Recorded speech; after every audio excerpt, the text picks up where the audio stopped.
Hello, everyone. I'm going to give it a second for people to log in to join us, and then we'll get started. Thank you for coming.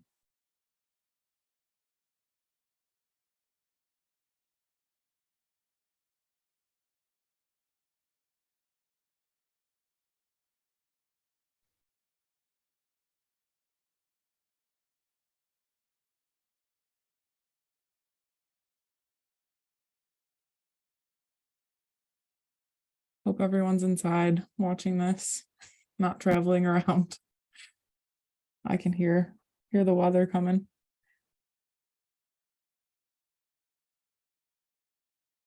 Okay, so welcome. I just want to say thank you again for joining us. I will be recording this too. If you have anyone interested afterwards, I'd be happy to share the link when we get it uploaded.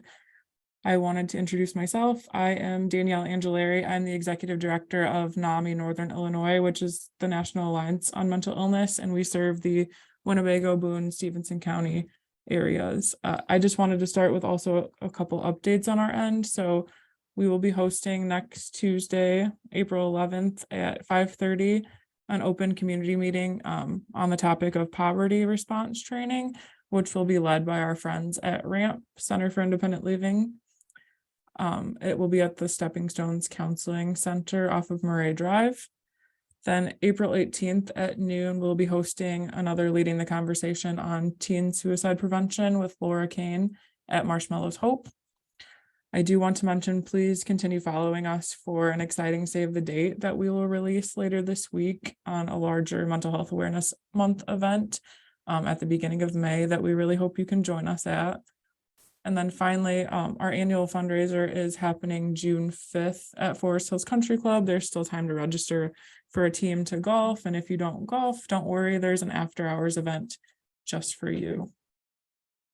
But now I'd like to turn it over to our presentation this afternoon. We'll be leading the conversation on assisted outpatient treatment, also known as AOT. AOT is a tool in the toolbox for civil courts and mental health systems to work collaboratively to help individuals with serious mental illness caught in a cycle of repeat hospitalizations, homelessness, and incarcerations. Individuals who benefit from AOT have a history of inconsistent engagement with treatment, often due to diminished awareness of the need for treatment. AOT aims to motivate and assist individuals with serious mental illness to engage in treatment and ensure that mental health systems are attentive to their needs. With us today is Betsy Johnson, who is an AOT policy advisor for the Treatment Advocacy Center, or TAC, a national nonprofit organization. She's responsible for providing technical assistance to community leaders and advocates interested in implementing and expanding quality assisted outpatient treatment programs.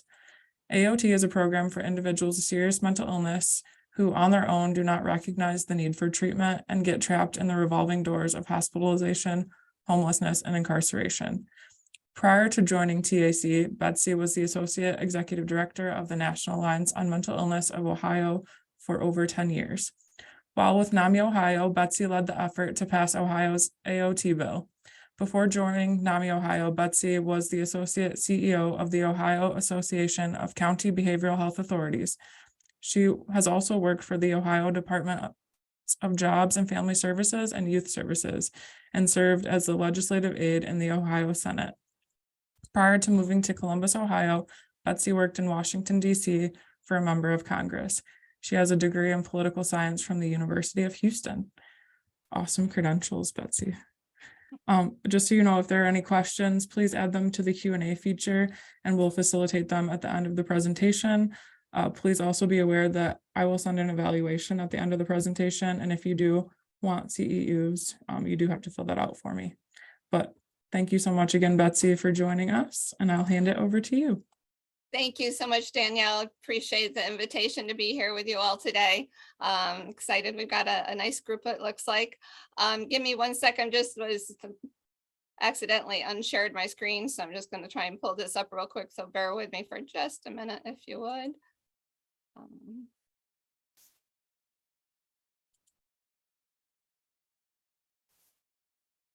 Okay. Awesome. Can everyone see that? Daniela, can you see? Yes. Looks Okay. good. So thank you all so much for being here today to learn a little bit more about assisted outpatient treatment. I understand we've got we've got an hour for this conversation, so I will talk quickly because I have a lot to cover. Is there an opportunity for questions at the end, Daniela, or no? Yes, Yeah, okay, so folks can put questions in the chat box. absolutely. Awesome. So I want to make sure we leave about 10 minutes for that. So we're just going to kind of do a quick overview of what assisted outpatient treatment is, how it works, and talk a little bit about the research just very quickly, talk about some of the common myths, and then talk a little bit about some of where you can go for more information if you're interested after we're done here.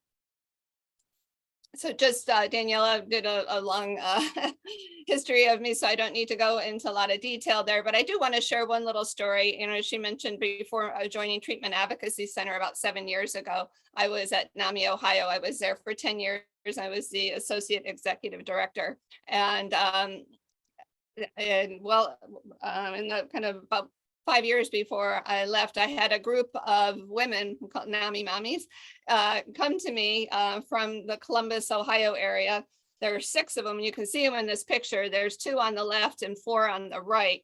And they came to me and all shared their stories with me. They were all, you know, women with grown children. In this case, they were all sons, with the exception of one was a daughter, but they all individually shared with me their struggles with having a loved one who was caught up in that revolving door of hospitalization or incarceration. They were frustrated because they knew, you know, that when their loved one was starting to decompensate, they wanted to be able to intervene before a crisis ensued, before they had to call 911, because they could see it. They knew when they were decompensating, they knew when they needed help. But when they reached out for help, they of course were told what I'm sure many of you on this call have been told, you know, we can't help. And, you know, if they don't want help, we cannot help them until they become a danger to themselves or others. So call us back when that happens. So, you know, they were very frustrated. So they had done their homework before they came to meet with me. And they said, you know, we want to pass a law that allows us to get our loved ones help before this happens. And we've familiarized ourselves with this thing called assisted outpatient treatment, and we want to have it here in Ohio. So we sought to get the law changed. We worked for 3 years. We ran into a lot of opposition. You know, some folks said, you know, we're opposed to it, and some folks said it didn't go far enough. But ultimately, after 3 years of working on the legislation, it ended up passing unanimously in both the House and Senate. And here you can see it being signed by the governor. All 6 of those women are here in this picture. I'm in there. You can't really see me. I'm kind of in the middle to the right there, back behind a few legislators. But that's Governor John Kasich signing our bill. We had a you know, huge party that night. We were so, you know, proud of ourselves and so excited that we've got this law changed, and now, you know, we're going to be able to get our loved ones help before crisis, you know, occurs. And then I woke up the next morning just sort of scratching my head thinking, you know what, that was probably the easy part. The hard part is going to get AOT implemented. Because it's permissive, it's not mandatory. It's up to judges, it's up to mental health systems whether or not to implement it. So I called the Treatment Advocacy Center and I said, can you help, you know, help us implement this new law that we worked so hard on? And they said, no, that's not really our thing. We help states pass laws. We don't really help them implement them. They said, but why don't you come join us and you can work on that? So that was when I joined Treatment Advocacy Center and started getting programs implemented, not just in Ohio, but working with communities around the country. So it's been very rewarding. And I'm pleased to say out of 88 counties in Ohio, we now have 31 counties that are implementing AOT, which includes 7 of our 8 largest counties. So, so we're excited about that, but we clearly still have a long way to go. So if you're not familiar with the Treatment Advocacy Center, we have a lot of the same roots as NAMI. We have some of the same founding fathers, including E. Fuller Torrey, who, if you're not familiar, is a famous psychiatrist, has written a lot of great books, including Surviving Schizophrenia. But he was one of the early founders of NAMI, and he and some others kind of split off some years later because they really wanted to focus not just on the whole spectrum of mental health disorders, but really more specifically on the serious mental, schizophrenia, bipolar disorder, schizoaffective disorder, those individuals who are really ill, but who lacked insight into their illness. So consequently, they didn't follow through with treatment. So that's really the population that we advocate for at the Treatment Advocacy Center. So Daniela did a nice job of explaiing what AOT is. It's really just a tool in the toolbox. It's not a magic, bullet that's going to fix all the problems, associated with our mental health system. But it really is intended, again, just for those people the very ill individuals who lack insight into their illness. We'll go into more detail. So there's lots of reasons why people don't engage in treatment, certainly stigma being probably the most common. Folks are, because of a variety of things, folks are ashamed to get help. Hopefully we've come a long way regarding stigma, and so it's not quite as big of a barrier as it was once, but nevertheless, it is still very much an issue, and one reason why some people don't get help. There's inadequate community services. There's lack of transportation. That's a real issue, particularly people who live in more remote parts of our country. There's certainly side effects of medication. I know I have a grown son with serious mental illness who made it very clear to me when he turned 18 that he wanted nothing to do with mental health medications because of the effects it had on him, that he took them when he was younger. He was on some medications that caused him to gain 100 pounds when he was in his late teens. And, here's a, young man very interested in, meeting girls, and he was just didn't want anything to do with it. So he's, that's, I know there are a lot of other folks out there that just say no to medications because of those side effects. There's a mistrust of doctors. I mean, particularly for people who have been involuntarily hospitalized and brought in, and had to deal with getting strapped to a gurney or something. That's just that's another reason. But the group of folks that we're here to talk about today are really those who just lack insight into their illness. It's a condition called anosognosia, and it's not because they're in denial that they have an illness. They truly don't believe they're ill. So why on earth would you take medication, get treatment for an illness that you don't believe you have? And that's so what happens is they don't take their medications, they don't follow through with treatment, they get caught up in the repeated hospitalizations, incarcerations, and oftentimes homelessness. So AOT first came really to the public's attention back in 1999 when this young woman here, Kendra Webdale, was pushed in front of a subway train in New York City by Andrew Goldstein. And as her family, sought to learn as much as they could about what happened, they discovered that Andrew was somebody who was well known to the system. He had been in and out of hospitals throughout his teens and early 20s. He had been involved in some nuisance kinds of crimes. He had been picked up and put in jail a few times. Folks knew he was sort of this ticking time bomb, but there was nothing that they could do to intervene. So here you can see Kendra's parents, the Webdales, they had worked on getting an AOT law passed in New York, which is one of the first and foremost laws.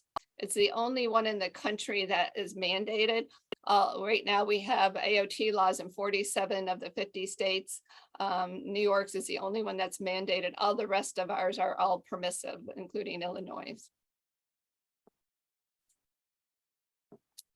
So there's three paths, three ways that somebody can get placed into an assisted outpatient treatment program. The first one is, and the most common one, is upon discharge from a hospital. So typically what happens is somebody is in crisis, they get involuntarily hospitalized, and usually it's an order, and I apologize, I don't know exactly the length of the time. They vary from state to state, and I should have looked it up for Illinois, but typically, it's about 90 days. So you could be picked up, brought in, evaluated, if you're deemed to be a danger to yourselves or others, they can usually hold you over for a 72-hour period where they try and stabilize you.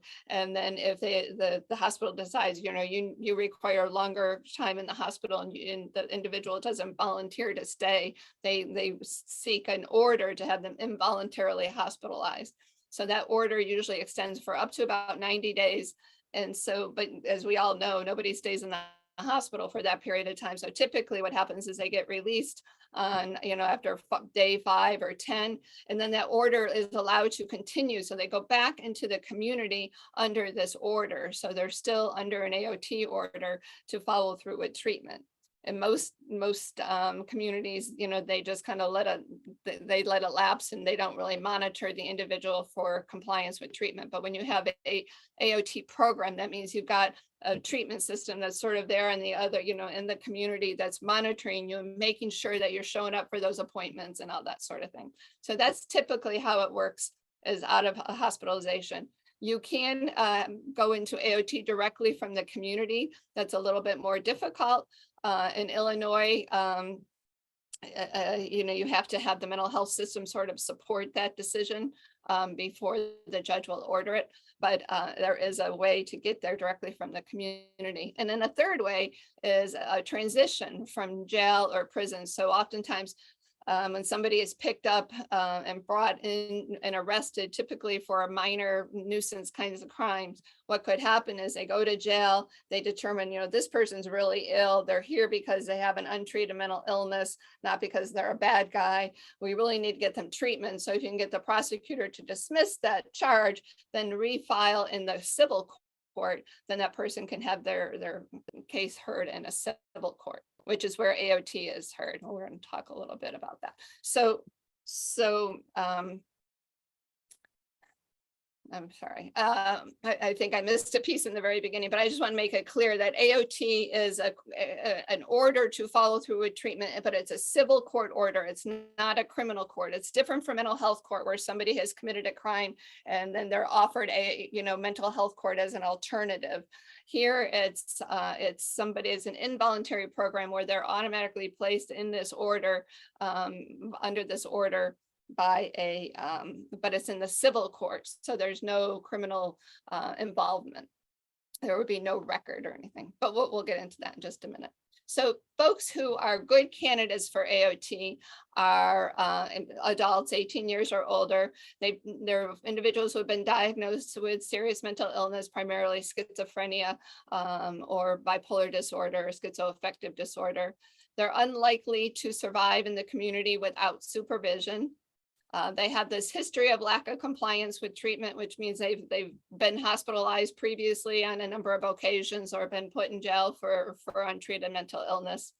They're unlikely to voluntarily participate in treatment, and without treatment, they're likely to become a danger to themselves or others. So those are sort of the criteria for a good candidate for AOT. Folks who would not be good candidates are individuals who also have a corresponding intellectual deficit, to the extent that they can't understand what they're being ordered to do by a judge. If they have a primary substance use, for instance, if the person is addicted to meth or opiates, it's difficult to treat them. But that's not to say that people that have a mental illness with a corresponding substance use disorder, they still would be good candidates, but it just can't be that primary thing that brought them to the attention of the system. The type of treatment that they need must be available in the community. If it's not available, it wouldn't be fair to put them under a court order if their treatment that they need is not available. We need to know where they are. If they're homeless and they're transient and each night they stay somewhere different, it's very difficult to monitor their adherence to treatment. If they enjoy being hospitalized, some people have, in addition to those illnesses I mentioned, they may have a corresponding personality disorder where they may like this attention that they get when they're in the hospital. So the police show up and they've got their suitcase already packed because they're wanting to go to the hospital. It doesn't really work well for them, because the threat of hospitalization is what keeps people compliant with their order. or if they have a pending criminal charge and you have a mental health court program already in your community, they'd be better served in that mental health court than an AOT. And what makes AOT work? It's really this thing called the black robe effect. It really works. I mean, whether you have a mental illness or not, the vast majority of us have a respect for the black robe. We respect judges. If a judge orders us to do something, we know that's something that we take very seriously, and that we tend to not defy. And then ultimately what happens is, initially that may get somebody's attention, but ultimately what happens is the judge becomes a motivator along with the treatment team. They encourage the person to follow through with their treatment, to take their medication as prescribed. They applaud them when they come in to see the judge. And the treatment team does the same thing, but the treatment team and the judge all sort of work as this to motivate the person to follow through with the treatment, to where they begin to start to realize, as they take the medication and they follow through with treatment, their lives begin to improve. And oftentimes it's the judge who sort of sees them intermittently along this process, can point out to them, look at how much you've improved since I first met you. Remember when I first met you, you'd just gotten out of the hospital, your life was a shambles. Your girlfriend left you, you lost your job, you could barely look at me, in the eye, and now here you are, you look fantastic. We're having a really great conversation. You're ready to go back to work, and what's different, what's going on in your life now that wasn't happening before. And they try and get them to make the connection between the fact that they've been following their treatment plan with the fact that their life is improving. So they start to feel good and start to see, this is really working for me. But the other important thing to remember too is that this black robe effect, it doesn't work just on the individual who's there with the mental illness. It also works on the treatment team who's been assigned to serve them, to make sure that they're getting the treatment that's been ordered in their treatment plan. So if somebody tells the judge, I missed my appointment because I didn't have transportation, and then the judge isn't going to admonish them for missing an appointment. The judge is going to look to the case manager and say, what happened? How come, he missed his appointment? How come you didn't, make sure that he got where he needed to be so he could get his injection or see the psychiatrist, what have you. So it really works both ways. And that's important because historically, this is a difficult population to serve. These aren't the people that, have been, volunteering to get help or, show up at their appointed time. I mean, these are folks you really got to, go out and find and get them, help them get where they need to be until they start to realize some of the impact, the benefits of that treatment. So as I mentioned, when we worked on this legislation in Ohio, I think I mentioned we had some people that were opposed to it because they thought it was coercive. And we had another group who was opposed to it because they didn't think it went far enough. And that group would say, what's the point? This law is toothless. These people haven't committed a crime. So therefore they don't adhere to their treatment plan. It's not like you can, pick them up and put them in jail like you would in a criminal mental health court. And that was absolutely correct, because the whole goal is to keep them out of jail. So why on earth would you put somebody in jail because they're not adhering to treatment? So they're right. There is no jail. There are no fines. You're not going to be held in contempt of court. Nobody's going to force you to take meds. They still have the right to refuse medications. Nobody's going to pick them up and force them to have an injection if they don't want it. So all of that is absolutely true. But there are consequences for non-adherence. And typically what that looks like is, in each AOT program looks different, from one community to the next, but a typical program, the judge may see the individual just as they're getting out of the hospital typically, and then every 2 weeks for a while, and then maybe every 4 weeks and every 8 weeks, as they continue to get better. But if somebody is seeing the judge every 2 weeks for a while, they're doing what they're supposed to do, the judge will extend it. So say after 8 weeks or 12 weeks, they start to miss a few appointments. the judge could say, hey, listen, I'm really worried about you. I want to start seeing you every 2 weeks for a while till we get things back on track so we can figure out what's going on here. So, we can help you make sure that you stay out of the hospital. So that's a consequence to not following through. And they can also extend the amount of time that you're in the program. So as I mentioned, typically there's sort of that short order where and then it gets, then you had that 90 days typical window when they first get out of the hospital. And then typically you're in the program usually a year. So it's usually going to be extended at least once for maybe up to 365 days. But if you're still struggling after a year in the program, that can be extended for another year and another year until you start to embrace this this treatment and start to realize that this is something that's helping you. But if there are some people though who the only reason they follow through with treatment is because it's court ordered, and sometimes those orders will just be extended for every year for 10, 15. We know some people have been under orders for 15 years. It's not typical, but if the person's telling their psychiatrist, the only reason I take my medication is because I'm ordered to by the judge, then the psychiatrist is going to recommend that order get continued. But anyway, so that's one other way. Another way, if the person if they're not following through with treatment and they're starting to decompensate, the beauty of AOT is that you've got these folks that are monitoring this person's adherence to their treatment plan. So as soon as they've missed a couple of appointments and they've got eyes on them, they're starting to decompensate, they can have the judge can order that person be picked up and brought in and evaluated, and if necessary, to be rehospitalized.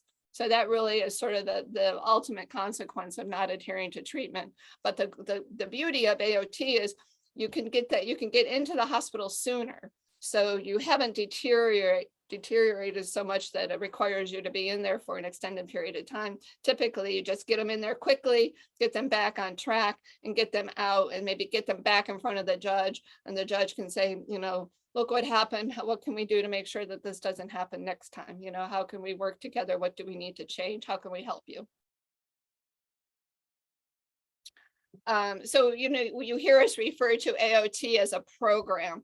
So there are some communities that just order people, that have been involuntarily hospitalized, and they just order them into outpatient treatment. But it's not a program because there's nobody, it's not the mental health system and the civil courts working together to make sure that this person is successful. They're just out on this order. Eventually it expires. Nobody's monitoring them, and they get caught back up in that revolving door. So we call it a program when it's the mental health system and the court system having this regular communication about how individuals are doing, and being able to intervene quickly if they start to decompensate. And then ultimately deciding, okay, when is this no longer necessary? When do we decide, to let this person, to dismiss this court order and let them, to try and, follow through with their treatment without the need for the court order. So that kind of work together to decide when that is. And then how do we make sure that that's a smooth transition? How do we make sure that they have all the things in place they need to be successful, and that there's been a warm handoff from the AOT program to whatever treatment program they're going to be involved in afterwards. So it's really just that regular communication and coordination between those two systems that constitutes an AOT program. So how do we know AOT works? There's some great, as I mentioned in New York, there is some great data to show that AOT works out of there, because they're required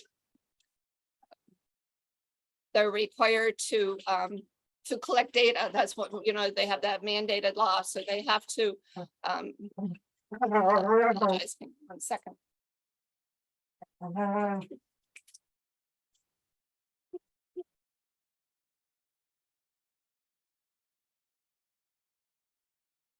Sorry about that. My dog just ran in. So in New York, they're required to collect a bunch of data. So they have, since 1999, they have all this really rich data. So we know based on that AOT works. I mean, we know that it decreases hospitalizations by 77%. We know that it reduces homelessness and arrest rates and incarceration. We also know that it saves money. So there's been a demonstration that it does speak by virtue of reducing the expensive care that somebody would get in the hospital or jail. It reduces the cost to treat individuals by 50% based on statistics in New York. And there's been similar studies done in North Carolina, here in Akron, Ohio, and then also Nevada County, California. They've all done extensive studies and all come up with the same, same results. It really saves money. There are some common myths about AOT. We just talked about, a lot of folks say, oh, this is too expensive to implement. We can't do this in our community, especially now, when we have these staffing shortages, is just too much. So our argument to that is, you can't afford not to implement it. These are folks that you're treating anyway. It's not like you've developed this program and then all of a sudden all these new people come into the system. These are the people for whom the community mental health system was designed to help to begin with. These are the same folks. They have, years gone in the past, back in the 80s and 90s. These are the folks that would have, or before then, rather, before the 80s, that would have been in the state hospitals for years and years and years. They closed those hospitals and said, we will pay to serve them in the community. Well, these are the folks that those monies are supposed to go to help. And the vast majority of the people who qualify for AOT are on Medicaid. So, and the services, there's no new cost for these services. These are the same services that they would be eligible for anyway if they voluntarily sought treatment in the community. So there's really the only real additional cost to AOT is that cost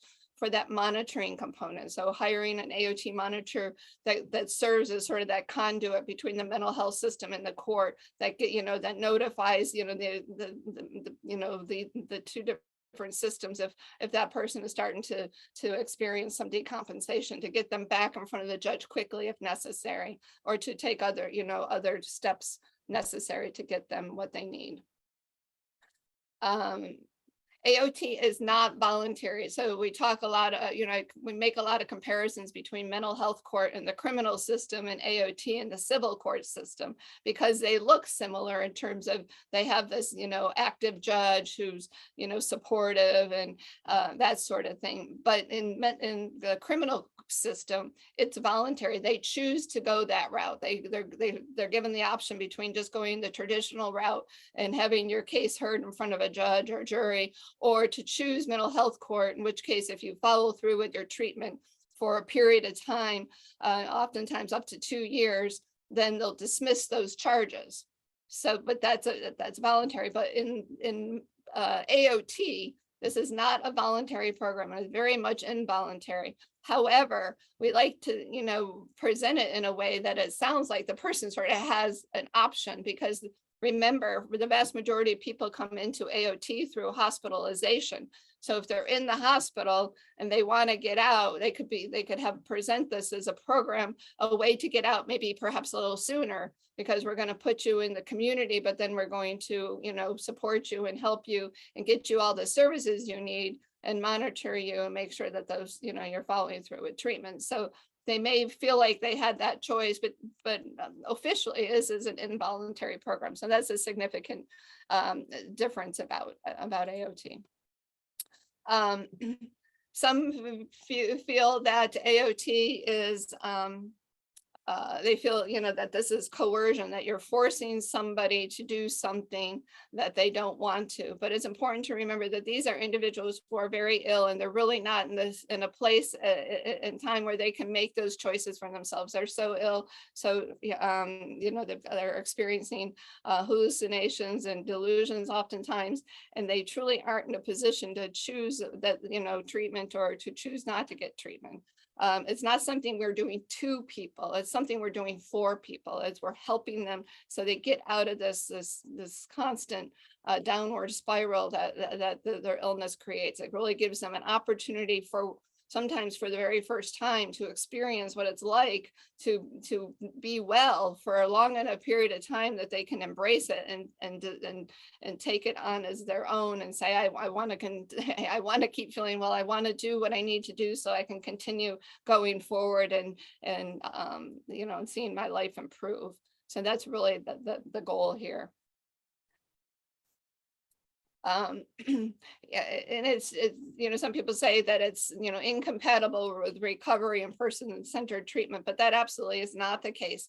Many state laws actually require that the participant be there at the table helping to develop the treatment plan, and be very active in that. It's actually a very caring, supportive, encouraging kind of program when done well. It's not intended to be coercive. The goal is to get that person, like I say, to embrace their treatment so that once they're dismissed from the program, that they can go on and you know, and continue doing well, and not to show back up in the hospital, not to show, you know, to be in jail. So if it's just, you know, you're forcing them to do something they don't want to do for a period of time, and then to expect that to have sustaining impact, it won't work. So what we're really after is long-term sustain, you know, them to continue to do well. And the only way to do that is to get them to embrace that desire to want to follow through with treatment. So it is absolutely person-centered. Next. Oh, sorry. So I wanted to cover real quickly, would just talk a little bit about resources that we have available. So the Treatment Advocacy Center, if you're not familiar with us, we have a fantastic website, and I've got it on my last slide here. You can find us at www.treatmentadvocacycenter.org. And we have a section just for AOT, and more specifically even AOT champions. So for people who are interested in getting AOT programs started up in their community, we're here to support you and kind of walk you through that. And our website does a really nice job of kind of, you know, laying out what we recommend are the steps to take to make that happen. But we're also available. I work with a team of 3, and so the 3 of us are available, and here are our websites, or I'm sorry, our email addresses, so feel free to reach out. But we have a number of resources you'll find on our website, including an AOT resource library that has all the research that I've mentioned here. And I can send a few of those links to Daniela so she can send it out when she sends out this PowerPoint. But we have what's called an AOT Learning Network, which is you can sign up for. It's free. Every month you will get an email from us telling you about a webinar that we're having each month. We have a webinar, and then we have what we call a stakeholder chat group. So if you're an AOT champion, a family, that's typically what we call a lot of the family members that help to get programs started in their communities. We bring them together once a quarter on a kind of a Zoom chat, and people can just, you know, we've got, you know, seasoned advocates that can talk to some of the new folks and give them advice, and it just gives you a chance to connect with other folks around the country who are working in this area. And we have what's called learning modules that are also, again, available on our website. They're really fun, but if you just want to learn a little bit more about AOT, you can kind of take these self-driven, they're like 20 minutes long each one. We also have a number of videos. We have an excellent video of 2 AOT graduates talking at a national AOT symposium that we had in the fall. So it's really great to hear them talk about their experience and what was different about AOT. I mean, these are 2 gentlemen who had been involved in a number of other programs and various types of treatment in and out of the hospital, involved with law enforcement, experience, you know, delusions and hallucinations, who are now doing fantastic and just, you know, out there wanting to talk about this. So we've got them on video. So we just have a number of resources if you're interested in learning more about this. When I was talking earlier to Danielle, she was just mentioned about Illinois, you know, why you've got this, you've got actually you have an excellent law on the books in Illinois.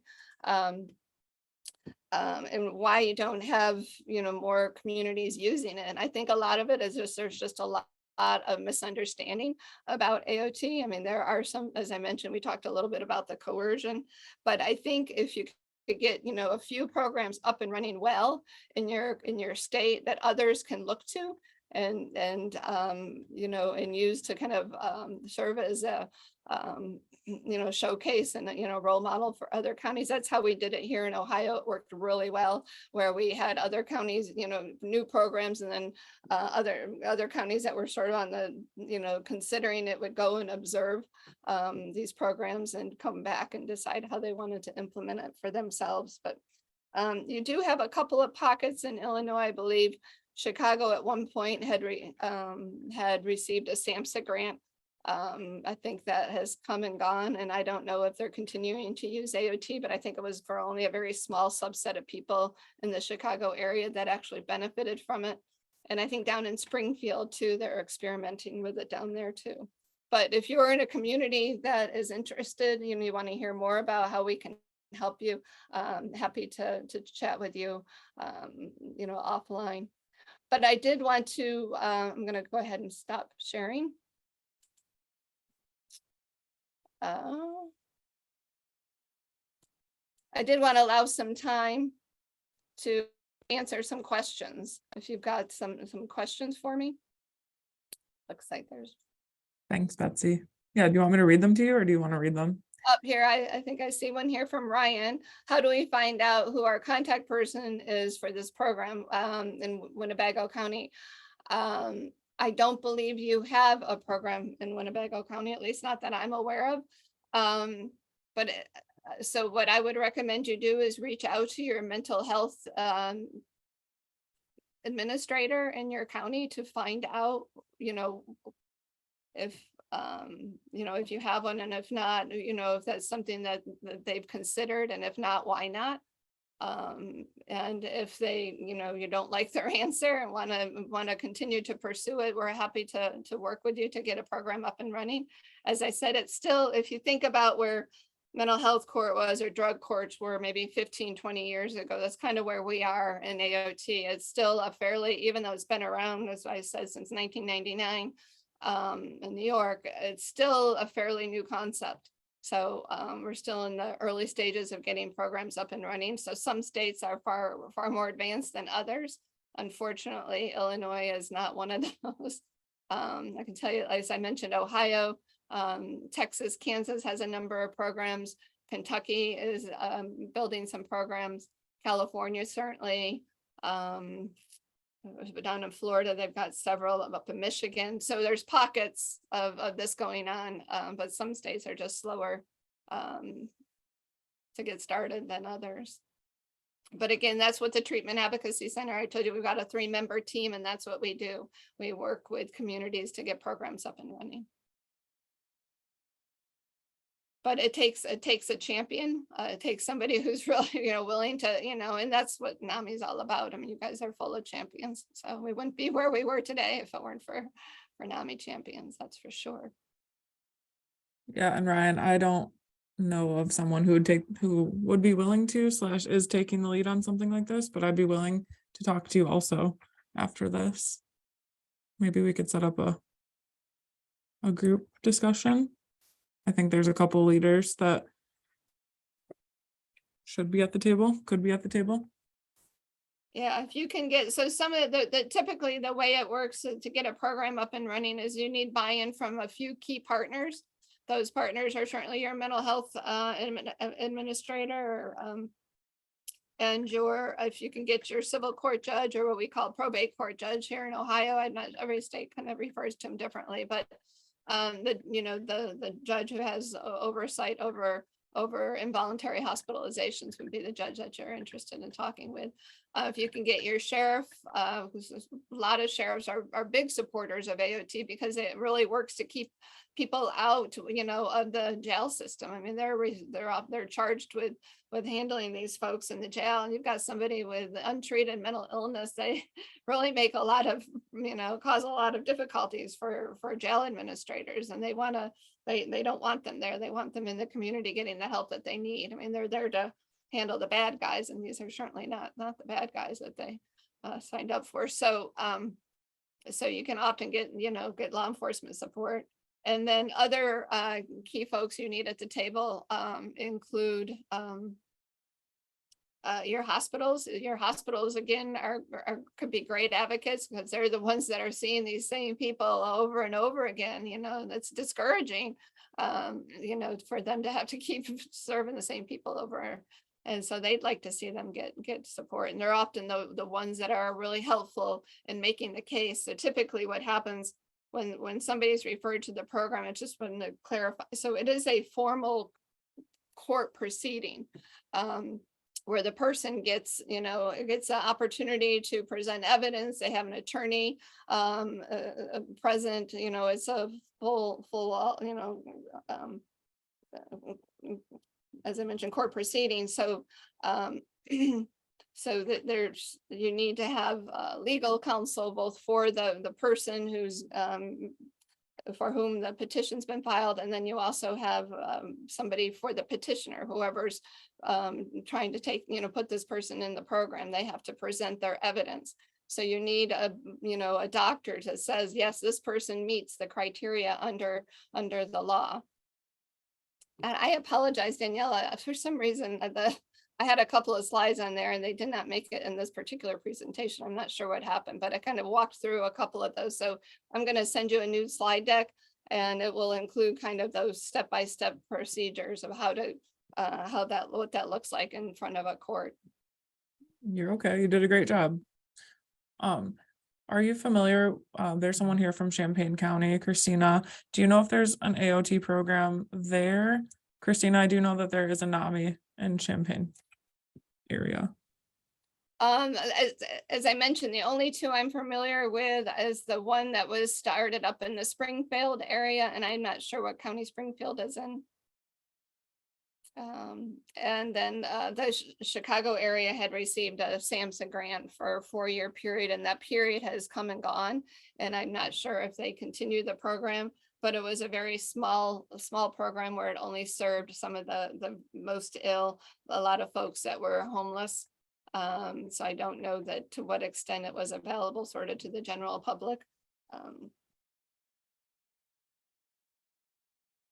Thank you. Or yes, Christina, I can send you NAMI Champaign information. Are there any more questions for Betsy?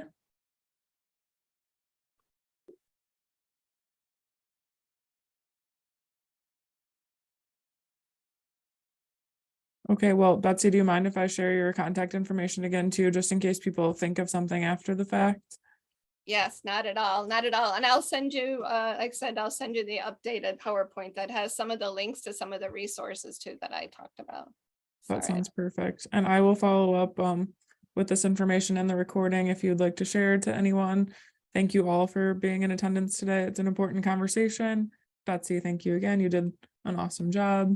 Lovely to have you. Great. Thanks for the invitation. Look forward to hearing from some of you. Yes, thank you. I hope everyone has a nice day. Bye.